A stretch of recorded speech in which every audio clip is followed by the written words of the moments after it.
సోదరి ఆమె చేస్తున్నాను. దేవుడు అనుగ్రహించిన సమయంలో మనందరము కలిసి ఆయన మాటలు చదువుకుని మన లోపాలు చేస్తుంది. మనందరం ప్రభు ఎదగడానికి ప్రయత్నం చేద్దాం. ఈ శ్రమను మనం ఆలోచించి చేయబడిన కారణం క్రైస్తవుని జీవితము ప్రతికూల పరిస్థితులను ఎదుర్కొనడానికి శక్తి కలిగింది. క్రైస్తవ జీవితము ప్రతికూల పరిస్థితులను ఎదుర్కొనడానికి శక్తి కలిగిన కారణము క్రైస్తవ జీవితంలో ఎదురయ్యే అనేకమైన వ్యతిరేకమైన భావనలు, వ్యతిరేకం కలుగుతున్న సమస్యలు, శోధనలు మరియు మనం ఎదిరించేటువంటి ప్రతి శక్తి అంటే క్రైస్తవ జీవితం క్రీస్తు ఎదిరించే శక్తి. వీటన్నిటిని చేయించడానికి క్రైస్తవుడు శక్తి కలిగిన వాళ్ళు. ఈ సత్యాన్ని మనం మెరగకపోతే ఈ లోకంలో మనం జీవించడం అసాధ్యం. కాబట్టి ఎప్పుడైనా సరే మనం ఆలోచించాల్సిన విషయం క్రైస్తవ జీవితం అనేది ప్రతికూల పరిస్థితులను విరోధించడానికి, వ్యతిరేకించడానికి శక్తి కలిగినది. ప్రకటన గ్రంథం 3వ అధ్యాయము 4వ వచనం.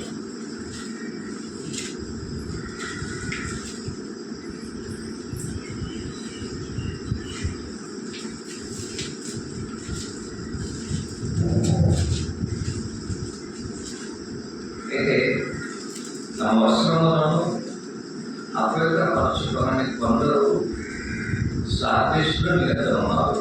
వారు అర్హులు కనుక తగిన వస్త్రం ధరించుకొని నాతో కూడా సంచరించారు. 3వ అధ్యాయం 1వ వచనము ఏ యొక్క సంఘానికి రాయబడుతున్నారో తెలియజేసేటువంటి అంశము. ఈ 3వ అధ్యాయం 1వ వచనంలో సాత్విక సంఘాన్ని గురించి ప్రభు తెలియజేసినప్పుడు ఆ సంఘము పరిస్థితి ఎలా ఉన్నదో తెలియజేసేటువంటి ఒక కంక్లూజన్ అనేది 1వ వచనం. ఆ 1వ వచనం గమనించండి. సార్దేశులో ఉన్న సంఘపు దూతలు ఇలాగో రాయను. 7 నక్షత్రములను దేవుని 7 ఆత్మలు గలవాడు చెప్పు సంగతి ఏమనగా నీ క్రియలు నేను జరుగుతాను. ఏమనగా జీవించున్నామన్న పేరు మాత్రం ఉన్నది కానీ నీవు చూడవే. సంఘమైన పరిస్థితి ఎలా ఉంది గమనించండి. వారు పేరులు జీవిస్తున్నారు కానీ వాస్తవానికి దేవుని దృష్టిలో, ప్రభు యొక్క దృష్టిలో ఆత్మ సంబంధంగా మరణించిన స్థితిలో సంఘం ఉంది. ఈ విషయము సాత్విక సంఘానికి తెలియదు. సాత్విక సంఘము వారు అనుకుంటున్నారు మేము క్రైస్తవులని, క్రీస్తులో మేము అనేక సంవత్సరాలు ఉంటున్నాం, అనేకమైన క్రియలు చేస్తున్నాం, మేము చేసే క్రియలను బట్టి మేము క్రైస్తవులమని గౌరవించుకుంటున్నాం. కానీ ప్రభు వారిని పరిశీలన చేసినప్పుడు, దేనిని పరిశీలన చేసినప్పుడు వారి క్రియలకు వెనకుండా వారి హృదయం పరిశీలన చేసినప్పుడు వారి క్రియలు చూడడానికి బాగానే ఉంది. కానీ వారి క్రియలకు వెనకుండా హృదయాన్ని పరిశీలన చేసినప్పుడు ప్రభు ఇచ్చేటువంటి ఒక కంక్లూజన్ ఏమిటంటే నీవు పేరు మాత్రమే క్రైస్తవుడు అని వాస్తవాన్ని లేకున్నావు, చనిపోయిన స్థితిలో ఉన్నావు. ఇది చాలా బాధాకరమైనటువంటి ఒక పరిస్థితి. ఒక సంఘం ఏదో ఒక వ్యక్తి గురించో చెప్పడం జరిగింది. ఒక సంఘాన్ని గురించి చెప్తున్నాడు. సాత్విక ప్రభు యొక్క సంఘము ఈ యొక్క పరిస్థితిని ఆయన రాస్తున్నారు. ఇది ఒక శాంపుల్స్ అన్నమాట. ఆనాడు లోకంలో అనేకమైన వందల ప్రభు సంఘాలు అనేది మొదటి శతాబ్దంలో నెలకొల్పబడింది. ఆ వందల కొలది ప్రభు సంఘాలను అన్నింటినీ దేవుడు ప్రభు వచ్చి పరిశీలన చేయాలి. దానికి ఒక శాంపుల్గా ఒక 7 సంఘాలను, ఆశయాలను 7 సంఘాలను ఆయన తీసుకోవడం జరిగింది. ఆ 7 సంఘాలను తీసుకొని వాటి పరిస్థితులను ఆయన దానికి పరిశీలన చేయడం జరిగింది. మనం ఇప్పుడు ఎప్పుడైనా సరే మనం పరిశీలన ఒక శరీరాన్ని పరిశీలన చేయడానికి కొద్దిగా శాంపుల్ తీసుకుంటాం, బ్లడ్ శాంపుల్, దాన్ని పెట్టుకొని పరీక్షిస్తారు. అలాగే ఆనాడు అనేకమైన సంఘాలు ఉన్నప్పుడు ఒక శాంపుల్గా 7 స్థానిక సంఘాలను, ఆసియాలో 7 స్థానిక సంఘాలను ప్రభు పరీక్షించడం జరిగింది. ఈ విధంగా పరీక్షించినప్పుడు 7 సంఘాలు 7 స్థితుల్లో ఉన్నారు. ఒకే స్థితిలో అందరూ కలిగలేదు, వివిధ స్థితుల్లో ఉన్నారు. ఇలాంటి 7 స్థితులు అనేది మొదటి శతాబ్దంలో మాత్రం కాదు, 21వ శతాబ్దంలో కూడా అలాగే ఉంటారని దేవుని లేఖనాలు ముందుగానే తెలియజేయడం జరిగింది. ఈ 7 సంఘాలను ఆయన పరిశీలన చేసినప్పుడు దానికి రిజల్ట్స్ అనేది ఆ రిజల్ట్స్ చెప్పారు. ఆ రిజల్ట్స్ అనేది వారికి తెలియజేసినప్పుడు ఒక్కొక్క స్థానిక సంఘం యొక్క పరిస్థితి అనేది తెలియజేయబడు. ఆ విధంగా స్థానిక సంఘంలోకి ఆయన వచ్చినప్పుడు ఆయన చేసినట్టు ఆయన పరిశీలన చేసినప్పుడు ఆయన స్థానిక సంఘం అనేది ఎలాంటిదో ఎవరో చెప్పినందువలన ప్రభువు తెలియదు. స్థానిక సంఘం మంచిది మనం చెప్తాం, ఆ స్థానిక సంఘం చాలా గొప్పది, ఆ స్థానిక సంఘం చాలా మంచిది, ఆ స్థానిక సంఘంలో సహోదరులు చాలా ప్రేమగా ఉంటారు, వారు అపోస్తల బోధను బోధిస్తారు, అపోస్తల బోధ ప్రకారం ఉండాలనుకుంటారని మనం ఒక స్థానిక సంఘాల గురించి చెప్తాం. ప్రభు అలాగూ ఒక స్థానిక సంఘాల గురించి ఆయన ఇతరులు చెప్పి తాము తెలుసుకోవాల్సిన అవసరం అనేది లేదు. ఆయన చెప్తున్న గమనించిన 1వ వచనంలో ఈ క్రియలను నేను ఎదుగుతాను. ఎదిగిందంటే ఒక ఆయన చెప్తున్నారు, ఎరగకుండా చెప్పాల. వారు చేసే ప్రతి క్రియను ఆయన పరీక్షిస్తున్నారు. వారు క్రియలు చేస్తున్నప్పుడు ఎలాంటి క్రియలు చేస్తున్నారో ఆయన పరీక్షిస్తున్నారు. మనం చేసే ప్రతి క్రియలు అనేది ఆయన పరీక్షిస్తున్నారు. మనం ఎదురు చేస్తున్నాం. ఆ చేయడానికి ముందు మన హృదయమైన పరిస్థితి ఎలాంటిది, ఏ ఉద్దేశంతో మనం చేస్తున్నాం, వీటన్నిటినీ ఆయన క్షుణ్ణముగా పరీక్షిస్తున్నారు, క్షుణ్ణముగా పరిశీలన చేస్తున్నారు. ఆ విధంగా పరిశీలన చేసిన తర్వాత ఆయన రిజల్ట్స్ తెలియజేయడం జరుగుతుంది. ఆయన చెప్తున్నాడు, ఈ క్రియలు నేను చేసినాను, పరీక్షించాను, ఈ క్రియలు నేను ఎదుగుతున్నాను అంటే నీకు చేస్తున్న క్రియలు నేను పరీక్షించాను, నేను తెలుసుకున్నాను. నీకు రిజల్ట్స్ ఏమిటంటే నువ్వు పేరుకు మాత్రమే క్రైస్తవుడు కానీ వాస్తవానికి ఏ విధంగా ఉన్నావు, నువ్వు ఏ విధంగా ఉన్నావు 1వ వచనంలో జీవిస్తున్న కొన్ని పేరుకు మాత్రం ఉన్నది కానీ నీ భూమివే పేరుకు మాత్రం వారు బ్రతుకున్నారు. నేను వాస్తవానికి ఏ విధంగా ఉన్నారు, వారు మృతులే చనిపోయిన స్థితిలో ఉన్నారు. ఏ సంఘానికైనా ఇలాంటి పరిస్థితి ఏర్పడితే అది ఎంత దురదృష్టకరమైన పరిస్థితి ఆలోచించి. కాబట్టి ఈ యొక్క దురదృష్టకరమైన పరిస్థితి అనేకమైన స్థానిక సంఘాలు ఉంటాయి. ఇక్కడ మాత్రం కాదు, ఈ మొదటి శతాబ్దంలో స్థానిక సంఘానికి కాదు, ఈ రోజు ఉన్నటువంటి ప్రభు సంఘాలు అనేకమైన వారికి ఇలాగే ఉంది. వారి పేరుకి మేము క్రైస్తవులను చెప్పుకుంటున్నాం, పేరుకి మేము ప్రొటెక్టర్ సంఘం, పేరుకి అపోస్తుల బోధ, పేరుకి మేమందరం క్రీస్తులో జీవిస్తున్నాం. వాస్తవానికి మన క్రియలను ఆయన పరీక్ష చేసినప్పుడు ఆయన తెలియజేసే ఒక సంఘటన ఏమిటంటే నువ్వు పేరుకు మాత్రమే జీవిస్తున్నావు కానీ వాస్తవం ఏ విధంగా ఉన్నావు చనిపోయినావు. రెండో విషయం గమనించండి, ఈ రిజల్ట్స్ తెలియజేసిన తర్వాత ఈ విషయంలో సాత్విక సంఘం ఎదుగుందా? సాత్విక సంఘము తాము పేరుకు మాత్రమే జీవిస్తున్నామని, మేము వాస్తవానికి వృద్ధి చెంది ఉన్నామని సాత్విక సంఘం ఎదుగుందా? ఎరగలేదు, వాళ్ళకి తెలియదు. ఎందుకంటే ఒక స్థానిక సంఘం అనేది విశ్వాసం నుంచి తొలగిపోతుందంటే మత భ్రష్టత్వం అనేది ఒక స్థానిక సంఘానికి జరుగుతుందంటే మొదట ఆ స్థానిక సంఘానికి తెలియదు. ఎవరు తెలుసునో ప్రభు తెలుసు. మొదట ప్రభు గుర్తిస్తారు. ప్రభు గుర్తించి ఆయన తెలియజేసే సందర్భం ఉన్నది. మనం అనుకుంటున్నాం మనం అందరం బాగానే ఉన్నాం, ఆ స్థానిక సంఘం అనుకుంటే మేమందరం బాగానే ఉన్నాం. కానీ వీళ్ళు మత భ్రష్టత విశ్వాసం నుంచి తొలగిపోతున్నారనే విషయమును ఆయన సూచనలను మొదటగా కనుగొన్నటువంటిది ప్రపంచం. ఆయన కనుగొని చెప్తున్నారు, అయా మీరు పేరుకు మాత్రమే జీవిస్తున్నామని చెప్పుకుంటున్నారు, వాస్తవానికి మరేవిధంగా ఉన్నారు, మృతి చెందిన స్థితిలో ఉన్నారు. ఎంత దురదృష్టకరమైన విషయం అది. వాస్తవానికి ఆ స్థానిక సంఘానికి ఉన్నటువంటి ఒక సమస్య ఏమిటంటే, ఈ స్థానిక సంఘంలో ఉన్నటువంటి వాళ్ళందరూ బాహ్యమైన క్రియలు జరిగించడానికి అందరూ ప్రయాసపడుతున్నారు. దేవుని ఆరాధించే విషయంలో, పాటలు పాడే విషయంలో, వాక్యాన్ని చెప్పే విషయంలో, వాక్యం వినే విషయంలో, మరియు ప్రభుత్వాల కార్యక్రమం, దేవుని ఆలోచించే విషయం, దేవుని లేఖనాలను బైబిల్ స్టడీ ఈ క్రియలన్నీ వాళ్ళు చేస్తున్నారు. కానీ మన క్రియలు మన ఆత్మ సంబంధంగా బ్రతుకున్నామా చనిపోయి ఉన్నామని మనకది ఒక తీర్పు. మన జీవితం అనేది మనం జీవిస్తున్నామని మనం చెప్తున్నాం, దేనిని బట్టి మన క్రియలు బట్టి. క్రియలు అనేది ఒక మనుషుడు ఆత్మ సంబంధంగా బ్రతుకున్నాడా లేదా అని నిశ్చయించలేదు. అది యేసుక్రీస్తు చెప్పాను. మనం చేస్తున్నటువంటి క్రియలు ఏ విధంగా ఉండొచ్చు, ఒక పారంపర్యంగా ఉండొచ్చు. ఆదివారం మనం అందరము ఆరాధన కలుసుకోవాలి, అందరూ కలుసుకున్నాం.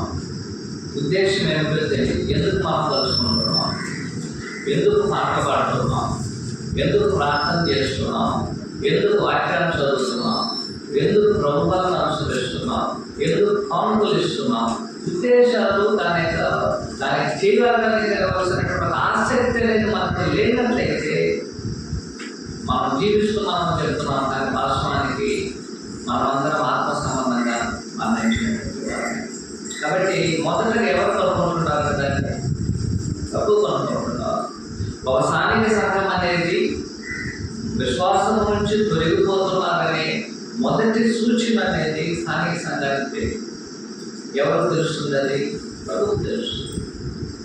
ఆ విధంగా తెలిసినప్పుడు ఆయన చెప్తున్నాడు, మీరు పేరుకు మాత్రమే ఉన్నారు, అయితే వాస్తవానికి ఏ విధంగా ఉన్నారు, మీరు మృతి చెంది ఉన్నారు. దాని అర్థము మనం పేరుకు జీవించాలి. రెండు, ఆత్మ సంబంధ క్రియలు మనం ఆత్మ సంబంధంగా కూడా మనం జీవించాలి. దాని అర్థం ఏమిటి? నేను క్రైస్తవుని చెప్పుకోవాలి తప్పలేదు, పేరుకు మనం జీవించాలి. జీవించకూడదని చెప్పలేదని జీవించాలి. రెండోదని చెప్తున్నారు, ఆత్మ సంబంధంగా ఏ విధంగా ఉండాలి, మనం ఆ విధంగా జీవించాలి. పేరులో మనం జీవిస్తున్నాం, కానీ వాస్తవానికి మన జీవితం అనేది లేకపోతే దేవునికి విషయంలో మరణించింది కాబట్టి. దేవుని విషయంలో మరణించిన ఒక జీవితము ఎంతగా దేవుని మహిమపరచగలదు? దేవుని విషయంలో మరణించినట్టు మృతి చెందినటువంటి ఒక సంఘము ఎంతగా ప్రభు ఉపయోగపడగలదు? మరణించినటువంటి ఒక శరీరము ఎంతగా శిరస్సుకు ఉపయోగపడగలదు? మరణించినటువంటి ఒక సంఘము ఎలా ఉన్న క్షమాభివృద్ధిని పొందగలదు? పొందడానికి అవకాశమే లేదు.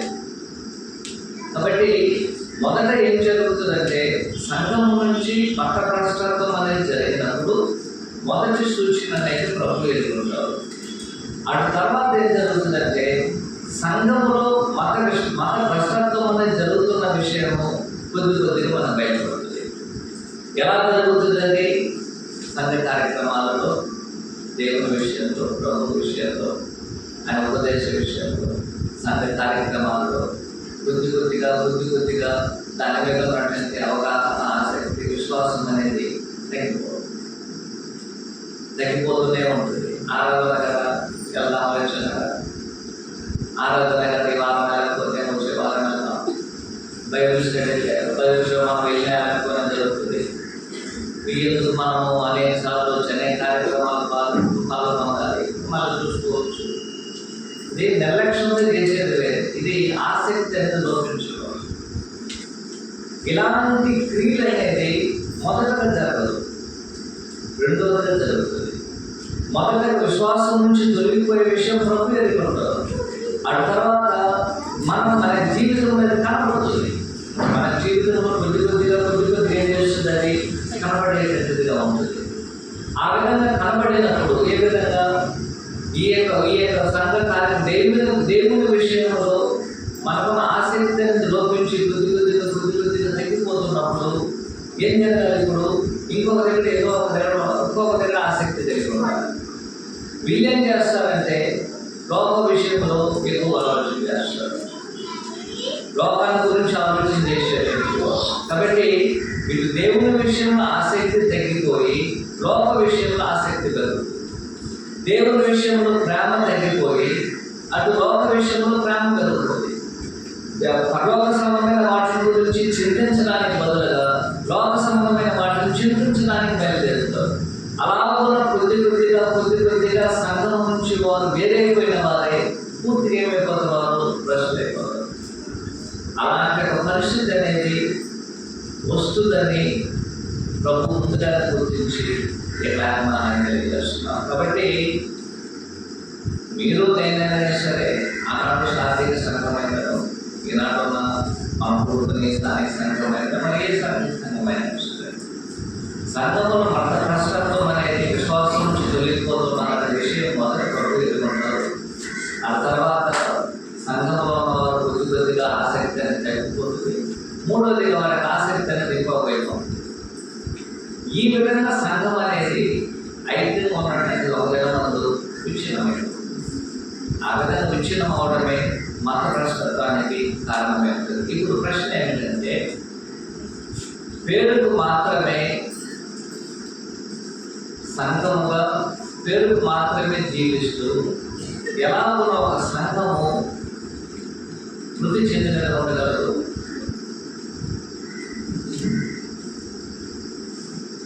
ఇక్కడ ఆయన చెప్తున్నాడు, నువ్వు పేరుకు మాత్రమే ఉన్నావు, జీవిస్తున్నావు, పేరుకు మాత్రమే జీవిస్తున్నావు, కానీ నీవు మృతుడవే. ఎలా ఒక సంఘం ఉండగలదండి? ఒకటి, పేరుకు మాత్రమే ఒక క్రైస్తవుడు ఉంది, దాని ఉపదేశాన్ని మన మనసులో చెప్పిపోతే మనం మృతి చెందిన వాళ్ళగా ఉన్నాం. మనం చెప్తాం అపోస్తుల బోధ మనకు తెలుసు, చాలా మంచిది. అపోస్తుల బోధే బోధించబడుతున్నాం, చాలా మంచిది. మా కొత్త రకాల సత్యం తెలుసు, అది పూర్వదగినది. కానీ ఆయన జీవితం లేకపోతే ఆయన చెప్తున్నాడు, అది పేరుకు మాత్రమే జీవిస్తున్నారు, రాష్ట్రానికి ఏమి గెలవారు, వృద్ధి చెందాలని చెప్పేవారు. ఆ సంఘంలో ఒకరు మనమంది అపోస్తుల బోధన ఎరుగున్నాం, కొత్త రకాల బోధ మనం ఎరుగున్నాం. ఎరిగినట్టే మనము దాన్ని అనుసరించకపోతే మనం పేరుకు మాత్రమే క్రైస్తవులను, వాస్తవానికి ప్రభు దృష్టిలో మనం ఏదైనా ఉన్నాము, వృద్ధి చెందిన వాళ్ళం. ఆనాడు సాత్విక సంఘం అనేది అలా చేస్తుంది, అలా వాళ్ళు చేయడం. అసాత్విక సంఘం అనేది మనకి ఈనాడు స్పష్టంగా మనకు కనపడుతుంది కదా. అందరూ బోధ కొరకు ఆలోచన కలిగి ఉన్నారు, మంచిదే. కానీ ఎంతమంది ఆ బోధ ప్రకారం జీవించాలని కోరుకుంది? ఎంతమంది బోధ కొరకు మనం ప్రయాసపడాలని ఆలోచన ఉంది? ఒకవేళ లేనట్లయితే మనం కూడా ఈనాడు సాత్విక సంఘాన్ని రిప్రజెంట్ చేస్తున్నాం, దాన్ని మనం అలాగే కనపరుస్తున్నాం. రెండోది ఏమిటంటే, ఒక వ్యక్తి ప్రభు యొక్క బోధన తెలుసుకొని దాన్ని జరగకపోతే దాని సంగతి. రెండు, ప్రభు బోధన ఎరిగి ఆ బోధ పక్షముగా నిలబడి మనము పోరాడకపోతే మనము జీవిస్తున్నాం అనే పేరుందే కానీ వృద్ధులుగా ఉన్నాం. ఆ బోధ కొరకు మనము పోరాడాలి. ఎందుకంటే మనకి యోగాపరిస్థితి 1:3లో మీకు అప్పగించబడినటువంటి బోధన కలిసి మేము చేయాలి, మీరు పోరాడాలి. సంఘం పెట్టడానికి ఆ సంఘం పెట్టమనిలో నా యొక్క వంతు ఎంత ఉంది, మీ యొక్క వంతు ఎంత ఉంది, ఎవరో ఏదో ఒకటి చెప్పారు అనుకో, మనం ఏం చేస్తాం దాని గురించి, అవును కదా ఉండొచ్చు, నేను వాళ్ళు తెలుసుకొని ఉండొచ్చు. ఎందుకు మనం అలాగ సందిగ్ధంలో ఉన్నామంటే కారణము సరిగా మన ఉపదేశం తెలియకపోవడం. ఆ ఉపదేశాలు అనేకమైన ఉపదేశాలు మన దగ్గరకు వస్తుంది, అనేక రకాలుగా వస్తుంది, భిన్నమైనది మన దగ్గర వస్తుంది. ఉదాహరణగా ఒక మనశాఖ వ్యక్తున్నాడు అనుకోవడం సువార్త, ఆయన వచ్చి ఇక్కడ సత్యాన్ని బోధించి, ఇక్కడ ఒక మనశాఖలో ఉన్నట్టు వ్యక్తి వచ్చి ఆయన నేను సత్యాన్ని బోధిస్తాను మీరు వినండి అని మనం వింటామండి. ఎవరో వింటాము. మనం వాక్యాన్ని బోధించడానికి దానికి అవకాశం ఇస్తామా? ఏమో. ప్రార్థన చేయడానికి అవకాశం ఇస్తామా? ఏమో. ఎందుకని అతను బోధించేది అబద్ధం బోధ కాబట్టి అతను మనకు అవకాశం ఇవ్వదు. మనకు తెలుసు నేను శత్రువు ఎవరు. కానీ అదే ఒక సహోదరుడు ఇక్కడ వచ్చి అబద్ధ బోధన బోధిస్తే మనం ఏం చేస్తాం? దాన్ని నేను అబద్ధ బోధన బోధించానంటే ఇప్పుడు నేను ఇక్కడ నిలబడుకొని ఒక సత్యాన్ని అబద్ధంగా బోధించాను అన్నట్టు దాన్ని నమ్ముతారా లేదా? 100 మందిలో 90 మంది నమ్మకపోవచ్చు, 10 మంది నమ్మవచ్చు. ఈరోజు 10 మంది నమ్మవచ్చు, లేకపోతే ఒక్కరు నమ్మవచ్చు. 100 మందిలో ఒక్కరు నమ్మవచ్చు, రేపటికి 2 నమ్మవచ్చు, ఇంకొక నెలకి 10 మంది నమ్మవచ్చు, మరొక నెలకి ఏమవుతుంది 20 మంది. అలాగే సంఘం అనేది తమ విశ్వాసం నుంచి తొలగిపోయి ఆత్మ సంబంధంగా మరణించడానికి కారణంగా పెరుగుతుంది. సాత్విక సంఘంలో జరిగిన సమస్య అప్పుడు ఉన్నటువంటి బోధకులు ఏం చేశారంటే ఉపదేశ విషయంలో ఏ విధమైనటువంటి ఒక అవగాహన లేకుండా, ఉపదేశ పక్షంలో పోరాడాలని ఒక ఆలోచన లేకుండా, వారు ఉపదేశాన్ని ఎరిగి దాని ప్రకారం జీవించడానికి 1, 2 ఉపదేశం కొరకు పోరాటాన్ని కూడా వర్షాలు పడతా ఉన్నారు. సామర్థ్యం లేదా ఉంది, మనకి ఎందుకు లేదా ఆలోచన. ఆ ఉపదేశం అనేది సరైనగా కాదని తెలుసుకోలేకపోవడం. ఆ ఉపదేశం అనేది ఎక్కడ తప్పు జరుగుతుందో అక్కడ మనం ఖండించాలి. అప్పుడు పాత నిబంధనలో దేవుడు వచ్చి వారికి అనేకమైన ఇశ్రాయేలీయులకు అనేకమైనటువంటి ఆజ్ఞలు ఇచ్చారు. దాంట్లో ఒక భూసంబంధమైనటువంటి ఒక ఆజ్ఞ ఏంటంటే వారు ఇల్లు కట్టుకున్నారు అనుకోరు. ఇల్లు కట్టుకున్నప్పుడు కట్టేసి ఇల్లు రాళ్ళు పెట్టి ఇల్లు కట్టేస్తారు. ఇల్లు కట్టేస్తే ఆ రాయిలో ఇదే ఒక రకమైనటువంటి ఒక కుస్తు అనేది రాయి కూడా కుస్తుంది. అదేం చేస్తుందంటే తగులుతుంది అనమాట. అది ఒక రకమైనటువంటి కార్యం చేస్తుంది. దేవుడు ఏం చెప్తాడంటే ఆ రాయిని వెంటనే అక్కడి నుంచి తీసేయాలి. ఒకవేళ తీసేయకపోతే ఏమవుతుంది? ఇంకేం ఉండిపోలే రాయడానికి ఎందుకు తీసేయాలనుకున్నట్టు ఏమవుతుందంటే అంత స్ప్రెడ్ అవుతుంది. అందువల్ల ఇల్లు కూలిపోతుంది. ఆ విధంగా ఇల్లు కూలిపోవడానికి బదులుగా ఆ రాయిని ఏం చేయాలి? మీరు అక్కడి నుంచి తీసివేయాలి. తీసివేసి మంచి రాయిని పెట్టాలి. ఉపదేశం అనేది కూడా అలాంటిదే. అది ఒకేసారి సంఘాన్ని నాశనం చేయదు. ఒక రాయిని ఎఫెక్ట్ చేస్తుంది. ఆ రాయి అనేది ఏం చేస్తుంది? దాని చుట్టూ ఉన్న రాయి అనేది ఎఫెక్ట్ చేస్తుంది. ఆ విధంగా ఎంటర్ బిల్డింగ్ అనేది ఎఫెక్ట్ అనేది వెళ్ళిపోతుంది. ప్రభు బోధ విషయంలో మనం పోరాడకపోతే ఈ సంఘంతో మొదటి శతాబ్దంలో అపోస్తులు సాత్విక సంఘానికి వాక్యాన్ని బోధించారు. అపోస్తులైన యోహాను ద్వారా సాత్విక సంఘంలో ఒక సంఘ పెద్దగా ఉండొచ్చు. దేవుని వాక్యాన్ని బోధించిన వారు మొదటి శతాబ్దంలో వారి అద్భుతాలు ఉన్నాయి. ప్రవక్తలు ఉన్నారు. అపోస్తుల వారి వాక్యాన్ని బోధించారు. అనేక మంది గొప్ప గొప్ప ప్రవక్తలు దేవుని వాక్యం బోధించడం ఉపదేశించులు ఉన్నారు. అయినా సరే సాత్విక సంఘంలో చేపట్టినటువంటి బోధ విషయంలో వారు పోరాడకపోయినందు వలన ప్రభు చెప్తున్నారు మీరు పేరు జీవిస్తున్నారు కానీ వాస్తవానికి ఏమన్నారు? మీరు విషయం ఏమన్నారు? మూడో విషయం ఏమిటంటే పేరు మాత్రమే జీవిస్తూ ఆత్మ సంబంధంగా వృద్ధి పొందినటువంటి వారు ఎవరంటే పైకి క్రైస్తవులుగా కాబట్టి లోపల దాని యొక్క ప్రేమ, ఆ యొక్క తగ్గింపు, ఆ విధేయతను లేక ఆ యొక్క క్రియలు అంటే వారి యొక్క గుణాతిశయములు మారమంటే మనుషులు తన గుణాతిశయములను మార్చుకోవడానికి ఏకైక మార్గము ప్రభు. అదే అందుకే భూమి మీద మనం క్రైస్తవులు అయ్యాం. ఎందుకు మనం క్రైస్తవులు అయ్యామంటే మన ప్రవర్తన మంచి చేసుకోవాలి. మన యొక్క ప్రవర్తన అనేది క్రైస్తవత్వం ఏం చెప్తుందంటే ఒక మంచి వ్యక్తిగా జీవించాలని చెప్తుంది, అంతే తప్ప ఏదో లేదు. నా యొక్క మంచి ప్రవర్తన అనేది అటు దేవునికి, ఇటు నాకు, నా చుట్టూ ఉన్నటువంటి సమాజానికి మేలుకరమైన ఒక వ్యక్తిగా నన్ను జీవించడానికి మార్చేటంటిదే క్రైస్తవత్వం. క్రైస్తవత్వాన్ని పట్టుకుని మనం ఇంకెప్పుడు చేయడం లేదు. క్రైస్తవత్వం అనేది మనుషులు మంచి వ్యక్తిగా మారుస్తుంది. క్రీస్తు వారి జీవితము, ఆయన యొక్క బోధ, అపోస్తుల యొక్క బోధన ఏం చేస్తుందంటే మనలో ఉన్నటువంటి చెడును తీసివేసి మంచిని తీసుకొచ్చి ఈ లోకంలో మనం తగ్గించుకొని యేసుక్రీస్తు వల్ల జీవించడానికి ఆ గుణాతిశయంలో మనం రూపిస్తుంది. ఒకవేళ మనం రూపించినట్టయితే అనేది మనము డిస్ప్లే చేయాలి, దాన్ని మనం చూపించాలి, అది కనపరచాలి, ఆయన జీవితం అనేది కనపడాలి. ఇక్కడ ఉన్నటువంటి సాధిక సంఘాలు కనపడతారు, వారి సాధిక సంఘాలు ఏం కనపడతారు, వారి జీవితం అనేది ఎలా ఉంది, ఎలాగో లోకంలో ఉన్నారు అలాగే ఉంది, అలాగే ఉన్నారు. వారు వారి యొక్క స్వభావంలో మార్పు లేదు, గుణాతిశయంలో మార్పు లేదు. వారు ఉన్నటువంటి వారికి ఉన్నటువంటి తగ్గింపు అనేది రావడం. ప్రభు యొక్క జీవితం మనకి ఏం చేయాలి, తగ్గింపును తీసుకురావాలి. ప్రభు యొక్క జీవితం మనం పరిశుద్ధతను తీసుకురావాలి. ప్రభు యొక్క జీవితం యథార్థతను తీసుకురావాలి.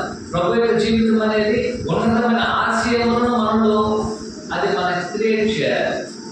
ఎప్పుడైతే అది లేదో మనం పైకి పేరుకు మాత్రమే జీవిస్తున్నాము, కానీ వాస్తవానికి మనం అందరము వృద్ధి చెందిన వారుగా ఉన్నాం. ఇది సాత్విక సంఘ విషయంలో కలిగినటువంటి ఒక మొదటి వచనంలో సాత్విక సంఘాన్ని మనము అర్థం చేసుకోవాల్సిన విషయం. ఇప్పుడు గమనించాలి, సాత్విక సంఘంలో ఉదాహరణకు 100 మంది ఉన్నారు.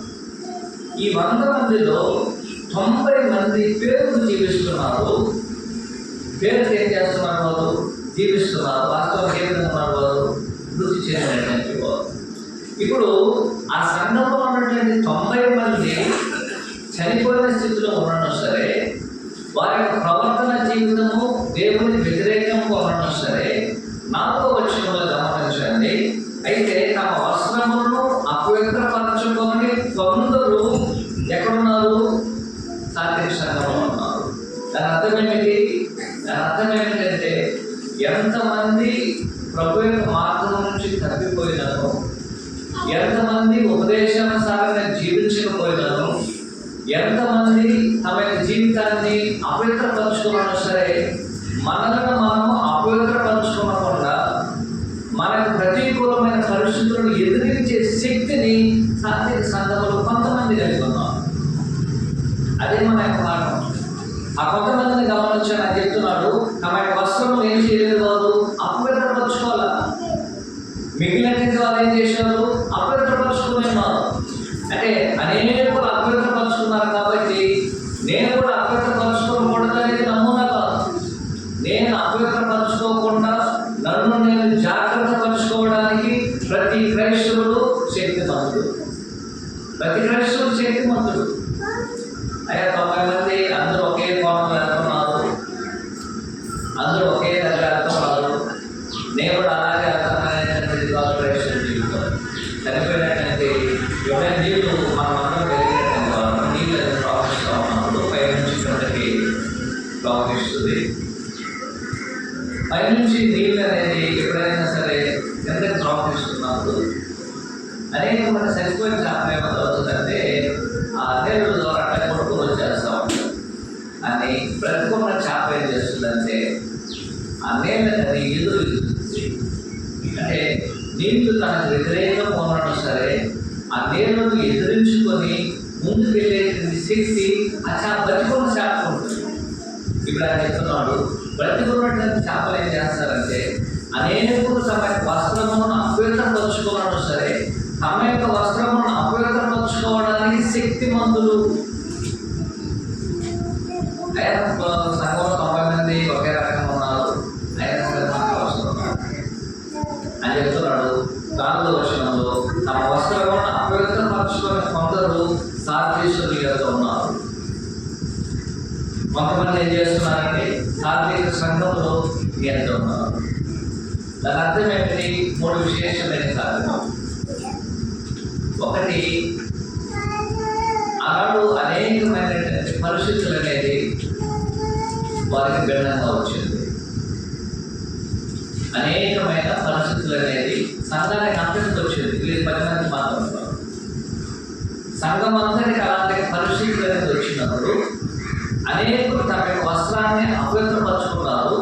కానీ కొంతమంది మాత్రం ఏం చేయలేదు, తమ యొక్క పరిశుద్ధతను కాపాడుకోవడానికి స్థిరంగా నిలబడతారు అని చెప్తున్నాడు. కొంతమంది, అనేకులు కాదు, కొంతమంది.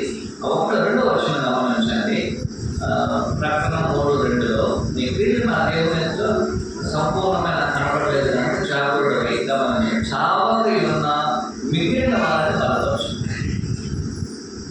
ఇంకొకటి, కొంతమంది చనిపోలేదు సంఘంలో, కొంతమంది ఉన్నారు.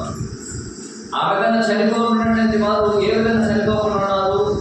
ఒకటి అని చెప్తున్నాడు, అనేకులు తమ జీవితాన్ని అపవిత్రపరుచుకొని, తమ వస్త్రములను అపవిత్రపరుచుకొని చనిపోయారు.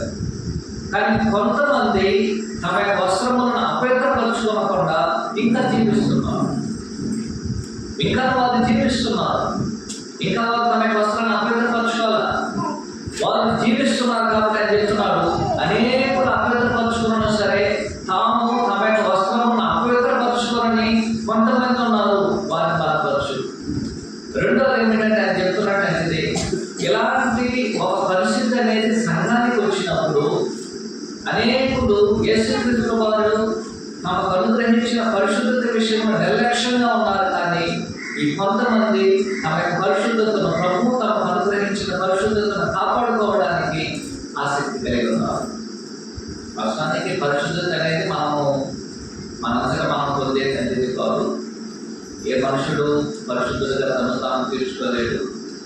పరిశుద్ధత అనేది దేవుడి ఇవ్వాలి. అప్లికేషన్ తీసుకోవాలి ద్వారా దేవుడు మనకు ఇచ్చేటది పరిశుద్ధత. ఈ పరిశుద్ధత అనేది అంటే హృదయంలో ఉన్నటువంటి పరిశుద్ధత. మనం పరిశుద్ధులుగా చేసుకోలేము. ఈ ప్రభువే మనం పరిశుద్ధులుగా చేయాలి. అలాగేమిటైతే ఆ పరిశుద్ధతను ప్రభువు మనకు అనుగ్రహించినప్పుడు దాన్ని కాపాడుకోవాలనే ఒక ఆసక్తి అనేది మనలో ఉండాలి. అన్నాడు అనేక మంది లేదు, ఎంతమందికి ఉంది? కొంతమందికి మాత్రమే ఉంది. అయినా సరే వారి పరిశుద్ధత ఏం చేశారు? వారు కాపాడుకోగలిగారు. కాబట్టి ఆయన తెలియజేసేటువంటి ఒక ఆలోచన ఏంటంటే, ఒకటి, తమ యొక్క పరిశుద్ధతను వారు కాపాడుకోవడానికి ప్రయత్నం చేశారు. 2, యేసుక్రీస్తు వారు తనకు అనుగ్రహించిన పరిశుద్ధత ఎందు వారు నిలిచి ఉండడానికి అలవాటు పడ్డారు. 3వది గమనించండి, ఇతరులు అపవిత్రపరచబడినా సరే వారి పాపంలో పాల్గొనడానికి పరచబడాలి. అనేక మంది తమ పాపంలో వారు పాల్గొందేశారు. అనేక మంది పొందారు. అనేక మంది పొందినట్టు సరే వారు ఏం చేయలేదు. వారేం చేయలేదు, తాము అపవిత్రపరచుకోవడానికి వారు ఇష్టపడాల. కాబట్టి ఒక సంఘం అనేది అటు ఉంటుంది, ఇటు ఉంటుంది. సంఘం అనేక మంది చనిపోయిన వారితో ఉండొచ్చు. సంఘం అనేది కొంతమంది జీవించినటువంటి వారితో ఉండొచ్చు. అయితే మన బాధ్యత ఏమిటి అని చెప్తున్నాడు. గమనించండి, 2వ వచనం మనం చదివినట్టుగా బ్రతుకున్నటువంటి వారిని ఏం చేయాలి? మనము బలపరచాలి. బ్రతుకున్నటువంటి వారిని ఏం చేయాలి? మనము బలపరచాలి. బ్రతుకున్న వారిని ఎలా బలపరచగలము? ప్రభు చెప్తున్నాడు, వారిని బ్రతికించు. ఎలాగంటే ఆ వస్త్రాలు ఎవరైతే ఉతుక్కోలేదో, వస్త్రములు ఎవరైతే అపవిత్రపరచుకోలేదో వారందరి విషయంలో తీసుకోవాల్సిన శ్రద్ధను తీసుకొని బలపరచమని తెలియజేయడం అనేది జరుగుతుంది. ఇదంతా నేను ఎందుకు తెలియజేస్తున్నానంటే, ఈనాడు స్థానిక సంఘాలు ఆనాడు మొదటి శతాబ్దంలో ఉన్న పరిస్థితులు లాంటి ఒక పరిస్థితి అనేది స్థానిక సంఘాలకి వస్తుంది, వస్తూనే ఉంది. లేదని చెప్పాలి. ఆ పరిస్థితులు ఏమిటంటే, అబద్ధ బోధ అనేది సంఘంలోనే ప్రవేశిస్తుంది. ఒక విషయం కాదు, 2 విషయాలు, అనేక విషయాలు. ఈ అబద్ధ బోధ అనేది సంఘంలోనికి ప్రవేశిస్తున్నప్పుడు మనము సత్యాన్ని బోధిస్తున్నామా, అసత్యాన్ని బోధిస్తున్నామా, నాకు తెలియకుండా బోధిస్తున్నామో సూచించుకోవాలి. సత్యాన్ని పరిశీలించేయాలి, అది నిజమా కాదో తెలుసుకోవాలి, తర్వాత బోధించాలి. నాకు తెలియని నాకు నాకు ఒక అభిప్రాయ భేదం ఉంది అనుకున్న దాన్ని బోధించాల్సిన అవసరం లేదు. ఇక్కడ ఎవరు ఉపదేశానుసారమైన డాక్టర్ని టీచ్ చేయాల్సిన అవసరం లేదు. తెలియకపోతే మనము జనరల్ టాపిక్స్ బోధించవచ్చు. ఉపదేశానుసారమైనటువంటి టీచింగ్ అనేది ఏం చేస్తుందంటే మనుషులు తమ విశ్వాసం నుంచి తొలగిపోవడానికి అది వారికి ఒక కారణంగా వెళ్తుంది. అందువల్ల ఎప్పుడైనా సరే మనం ఏం చేయాలి, మనం ఏం చేయాలంటే సంఘంలో ఉన్నటువంటి వారిని బలపరచడానికి మన కార్యక్రమాలు అందించాలి. ఇప్పుడు ఉదాహరణ గమనించుదాం. ఇప్పుడు ఈ స్థానిక సంఘంలో ఉన్న వారందరూ పేరుకు క్రైస్తవ జీవిస్తున్నారు, వాస్తవానికి ఆత్మ సంబంధంగా కూడా జీవిస్తున్నారు. జీవిస్తున్నటువంటి వారికి సంఘము చేయవలసిన పని ఏమిటి? సంఘం చేయాల్సిన పని ఏమిటండి? 2వ వచనం గమనించాలి. అని చెప్తున్నాడు, జీవిస్తున్నటువంటి చావక మిగిలిన వారిని ఏం చేయాలి? మనము బలపరచాలి. సంఘము చేయాల్సినటువంటి ఒక పని ఏమిటంటే సంఘములో బ్రతికున్నటువంటి వారందరినీ, ఆత్మ సంబంధంగా బ్రతికున్నటువంటి వారిని బలపరచడం. ఎలాగో బలపరచగలమా? ఎలాగో బలపరచగలమని నా యొక్క సొంత మాత్రంతో నేను బలపరచలేను, లేనట్లయితే సొంత కథలతో మనం బలపరచలేము, అబద్ధ బోధన ఎవరిని బలపరచలేము, మరి అసత్యంతో మనం ఎవరిని బలపరచలేము, చెడు మాటలతో నేను బలపరచలేము, లేనట్లయితే చెడు ఆలోచనతో నేను సంఘాన్ని బలపరచలేము. ఎలా బలపరచడం? ఒకే ఒక పని, మనమందరం ప్రభువునందు బలపరచబడాలి. ప్రభువునందు బలపరచబడడం అనేది ఎలా ఉందా? ఒకటి, ఆయన ఉపదేశం ద్వారా, ఆ ఉపదేశం ద్వారా మనం బలపరచబడాలి. 2, ఆయన మాదిరి ద్వారా మనం బలపరచబడాలి. 3, మనమందరం కలిసి ఒకరితో ఒకరు మనము బలపరచుకోవాలి. ఇప్పుడు విశ్వాసం నందు బలహీనులైన వారిని బలపరచాలి. ఎవరు చేయాల్సిన పని? ప్రభు చేస్తారు. ప్లస్ ఒక సహోదరుడు ఏం చేయాలి? ఇంకొక సహోదరుడు బలపరచాలి. కాబట్టి సంఘం అనేది బలపడడానికి మనం చూసుకోవాల్సిన 3 విశేషమైన కార్యములు ఏమిటంటే, 1, ఉపదేశం ద్వారా సంఘాన్ని మనం బలపరచాలి. ఉపదేశం ద్వారా సంఘాన్ని బలపరచాలంటే ఉపదేశాన్ని బోధించాలి కదా. ఉపదేశం అనేది ఏం చేయబడాలి? మొదట బోధించాలి. 2వది బోధించబడేటప్పుడు దాన్ని వినడానికి మనకు ఆసక్తి ఉండాలి. వినేటంటే మనం దాని ప్రకారం జీవించాలని ఒక కోరిక ఉంటే తప్ప ఆసక్తి అనేది రాదు. కాబట్టి మొదట ఉపదేశం మూలంగా మనం అందరం ఒకరిలో ఒకరు బలపరచబడాలి. 2వది మనం బలపరిచేటంటే ఒకే ఒక జీవితం ఏమిటంటే ప్రభు యొక్క జీవితం. ప్రభు జీవితం తప్ప ఏ మనుషుల్ని ఆత్మ సంబంధంగా బలపరచలేదు. ఆయన మాదిరి, ఆయన మాదిరి ద్వారా మనం బలపరచబడాలి. 3వ విశేషం ఏమిటంటే సహోదరులు ఒకరినొకరు మనం బలపరచుకోవాలి.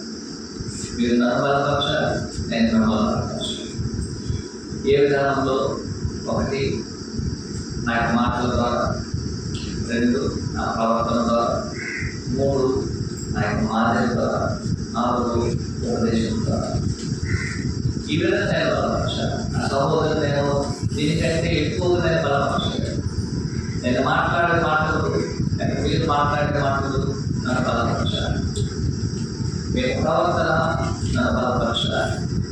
మీ ఉపదేశము నన్ను బలపరచాలి. మీరు ఇచ్చే మంచి మాదిరి నన్ను బలపరచాలి. దానికి వ్యవస్థ చేస్తే బలహీనపరచబడతాను. నాకు ఉపదేశం కొన్నిసార్లు బలహీనపరచవచ్చు, నా మాదిరిగా బలహీనపరచవచ్చు, నా యొక్క ప్రవర్తన బలహీనపరచవచ్చు, మరి నా యొక్క మాట్లాడేటువంటి సందర్భాలు బలహీనపరచవచ్చు. అయితే ఒక సహోదరుని బలహీనపరచడానికి బదులుగా మనమందరం సంఘం ఏం చేయాలని చెప్పబడింది? 2వ వచనం ప్రకారం బ్రతికున్నట్టు చావక మిగులు ఉన్నటువంటి వారిని ఏం చేయలేదు? బలపరచాలి. మనం ఆ పని చేస్తున్నామంటే అంటే దాని అర్థం మనం చనిపోయిన వాళ్ళు వచ్చి ప్రభు చెప్తూ వదిలేవారు. ఆత్మ సంబంధంగా ఎంతమంది చనిపోయి ఉన్నారు అంటే పేరుకు జీవిస్తున్నామని చెప్పి వృద్ధి చెందినటువంటి వారి గురించి పట్టించుకోవాలి. ఎవరైతే ఇంకా చావక మిగిలి ఉన్నారో అంటే దాని అర్థం ఏంటి? ఇంకా తెచ్చుకోగలరు, బతికే ఉన్నారు, వారు బలపడడానికి ఎందుకు వారిని బలపరచాలి? వాళ్ళు బలహీనంగా ఉన్నారు కాబట్టి. అంటే ఒక వ్యక్తి తను అపవిత్రపరచుకోకపోవడం అనేది బలమైన స్థితికి కారణం కాదు. నేను పాపం చేయకపోవచ్చు, అందువల్ల నేను బలంగా ఉన్నాను అనుకోవాలి. కొన్ని సందర్భాలు బలంగా ఉన్నాను, కానీ అలాంటి వారు కూడా బలపరచాలి. ఎందుకు ఒకరు బలపరచాలంటే మనం బలహీనమైన స్థితిలో ఉన్నాం. నేను బలంగా ఉండడం మీరు బలపరచాల్సిన అవసరం లేదు. ఒకవేళ 90 మంది ఆవేదన అయిపోయాలి అనే ఒక బలహీనత నాలో, ఎంతమంది అపవిత్రపరచబడ్డారనే ఒక ఆలోచన నాలో ఉండవచ్చు. ఒకవేళ ఎంతమంది ఒకే వైపు ఉన్నారు, నేను ఏదైనా వ్యతిరేకంగా ఉన్నామని ఒక బలహీనత నాకు కలగవచ్చు. అందులో ఆయన చెప్తున్నాడు, బలహీన అంటే ఒక చాలా మిగులు ఉన్నటువంటి వారిని మనము బలపరచాలి. ఇది సంక్షేమ ప్రభు తన చేయవలసిన పనిని సాధ్య సంఘాన్ని చెప్పేశారు. ఎంతమంది బతుకున్నారు, ఎంతమంది చచ్చిపోయారు. అయితే బతుకున్నటువంటి వారి విషయంలో ఏం చేయాలి? సంఘము అని చెప్తున్నాడు. సంఘంలో బ్రతుకున్నాడు ఉన్నంత చావుగా ఉన్నటువంటి వారిని మీరు ఏం చేయాలి? బలపరచాలి. ఎవరు ఆ బాధ్యత అనేది ఎవరిదండి?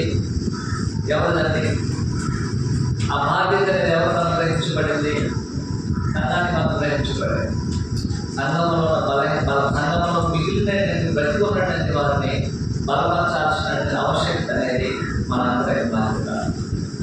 అలాగేనట్లయితే ఆ బాధ్యత విషయంలో నేను ఎంత అక్కడ కలిగి ఉన్నాను?